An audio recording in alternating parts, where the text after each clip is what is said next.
It is great right now. Speaking of the Aztecs football program and Brady Hoke, it's great to connect with Aztec for Life. Currently San Diego State's quarterback coach back home, Ryan Lindley, with us here on John and Jim. Coach, it is great to have you with us. And first of all, I want to offer our condolences. You worked for Mike Leach for a couple of seasons down in Starkville at Mississippi State for a couple of years. So we offer our condolences. And I'm sure he left a huge mark on you as an individual and a coach as well. Yeah, I mean, he was a larger than life figure, and I really immediately my thoughts go to Sharon, his wife, and Cody, his son, was a GA this year on staff with us, and getting to know him, and he has 3 other children.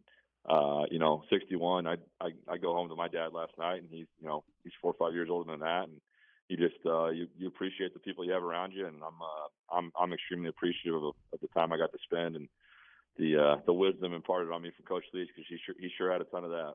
Ryan, do you have a memory or a story that sticks out to you from Mike Leach? It's tough to. I'll be honest, some of them might not be able to be shared on the air. Probably, yeah. Man, and but you know what? I just remember one time sitting up one night with him, and the conversation, how it went from football. He was pretty upfront with how much he studied like Sun Tzu and great war generals, but next thing you know, he's talking about Ronald Reagan and Herb Brooks and the Miracle on Ice, and it was like we went from asking him about 4 verts and an air raid concept to talking about Cold War politics, and it was one of the best nights I've ever had with Coach. And he could do that, and he could connect with anybody. And like I said, he's it's evident, and obviously the reaction that people had. I mean, he was a guy that could reach so many people and did, and completely changed the game and revolutionized it. But his personality was really what will overshadow all that, and whatever he did on the field. I tell you what, I won't forget the time I spent with him. Oh, no doubt, a huge loss throughout the college football community. Now, the newest head coach at Mississippi State you coached under, and he was the former Aztec defensive coordinator. Spent some time here not long ago, Zach Arnett. Now, you were just coaching underneath him as you were coaching on the defensive side of the ball. What are your expectations for Zach Arnett as a head coach?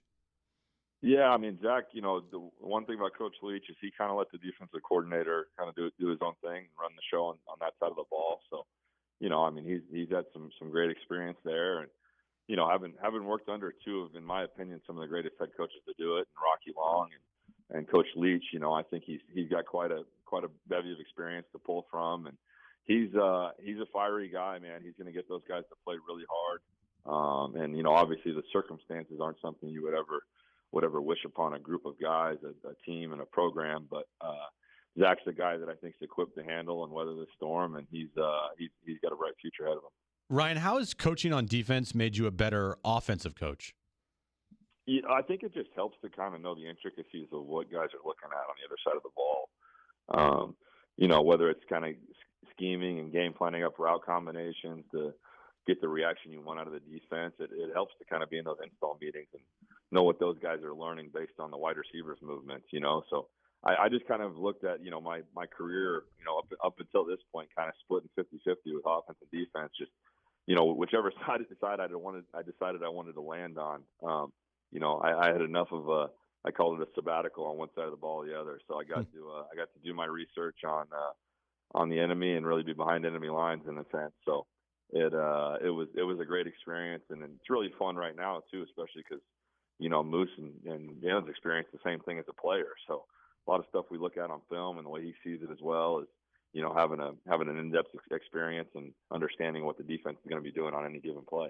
I find it fascinating. Ryan Lindley, by the way, with us, the Aztec for Life, San Diego State's quarterback coach, with us right now, John and Jim. I think it's fascinating that sometimes in coaching, you become known for coaching a position that you didn't play. Like you mentioned Rocky Long earlier. He was a college quarterback. And he's known as, like the godfather of the 3-3-5 and one of the best defensive coaches of the last quarter century. So I do find that fascinating. But I also want to ask you about Jalen. You get here mid-season, and like you said, I mean, it's new for you. It's kind of new for Jalen. He's going from defense back to offense. When you look back now on these last, whatever it is, 5, 6, 7, 8, 9 weeks, how impressive is it what Jalen was able to accomplish with the benefit of hindsight?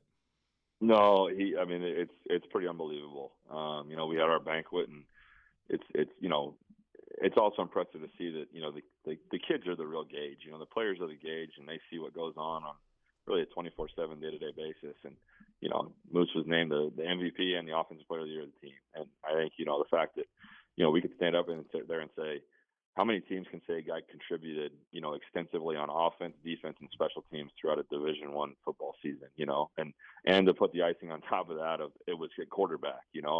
Sure, maybe at some point some guy played corner and wide receiver and maybe go all the way back to prime time or something. But it's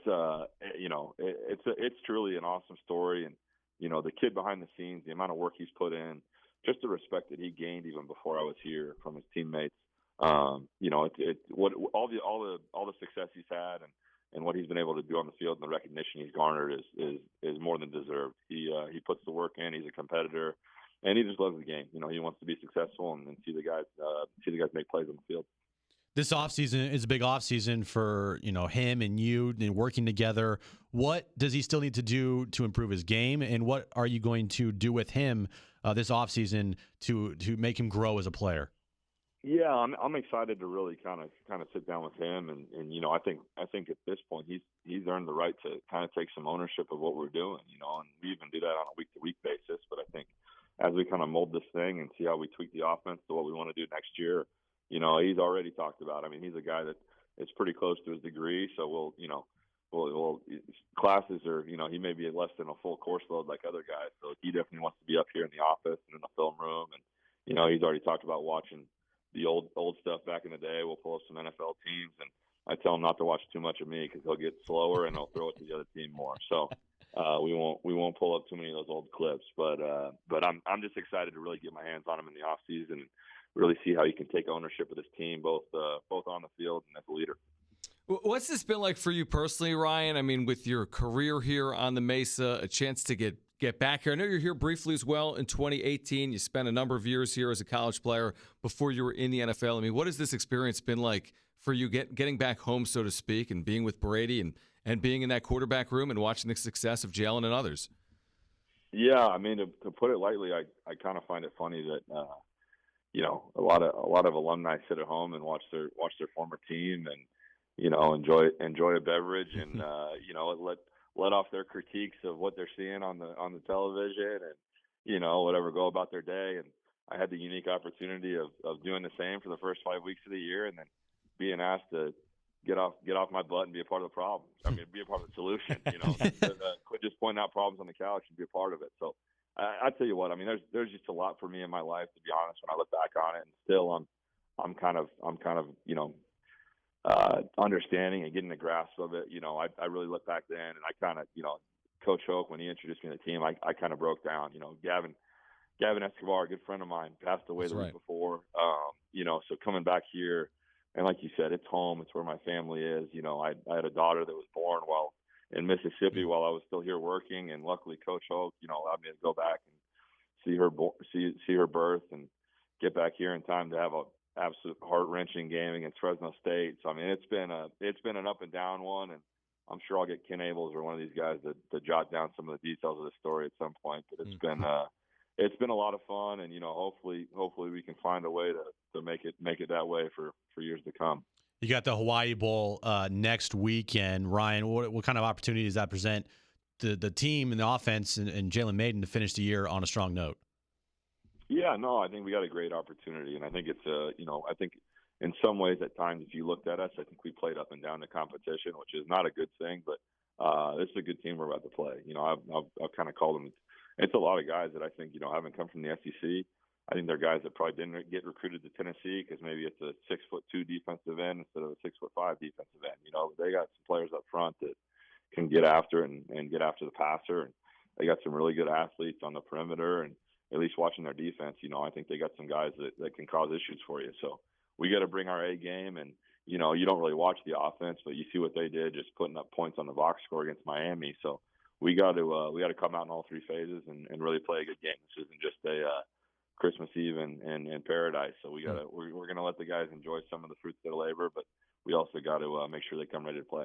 We're looking forward to the game. San Diego State, Middle Tennessee, right here on San Diego Sports 760. Christmas Eve, 5 o'clock Pacific. Pregame coverage will begin at 3 p.m. Ryan, really our pleasure. We appreciate you taking time. We know it's busy. We know the circumstances aren't perfect, again, with the passing of Mike Leach, but we appreciate you joining us here today. Best of luck finishing up the season, and we look forward to doing it again in 2023. Thanks, Ryan.